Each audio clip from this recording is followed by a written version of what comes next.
L'appareil cardiovasculaire assure le transport du sang riche en dioxygène et en nutriments à travers tout le corps humain pour en alimenter les organes et les débarrasser de leurs déchets.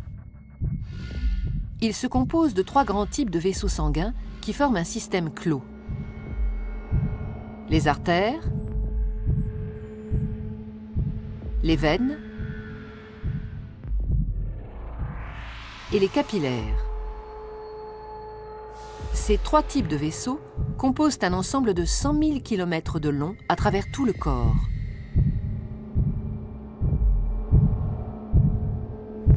Une artère transporte le sang du cœur vers les organes. Les veines, à l'inverse, le transportent des organes vers le cœur. L'artère est donc un vaisseau partant du cœur. La veine, un vaisseau arrivant au cœur.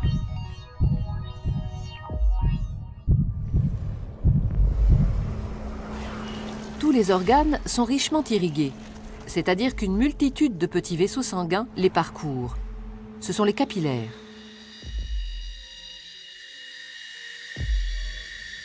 Les capillaires relient entre elles artères et veines dans les organes. C'est donc au niveau de ces vaisseaux très fins que les échanges se font entre le sang qui apporte nutriments et dioxygène et les organes qui se débarrassent du dioxyde de carbone et des autres déchets. Plus un organe est actif, plus l'apport de sang et les échanges sont importants.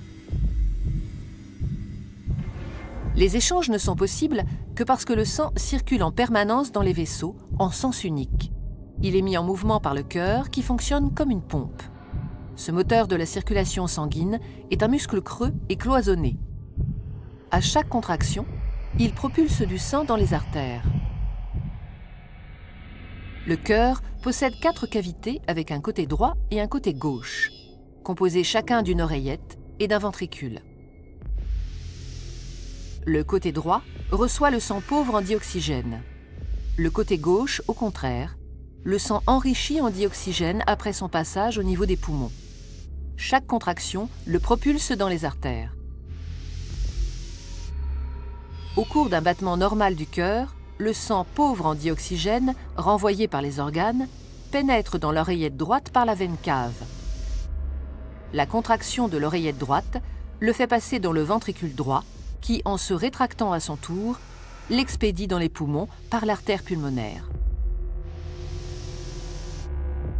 Après son passage dans les capillaires des alvéoles pulmonaires, le sang est enrichi en dioxygène et débarrassé de son dioxyde de carbone.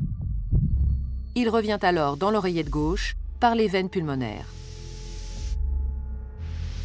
La contraction de l'oreillette gauche le pousse dans le ventricule gauche, qui le propulse lui-même dans l'aorte pour être distribué dans les artères de l'ensemble du corps. Et ce cycle, vital pour l'organisme et l'être humain, se répète à l'infini.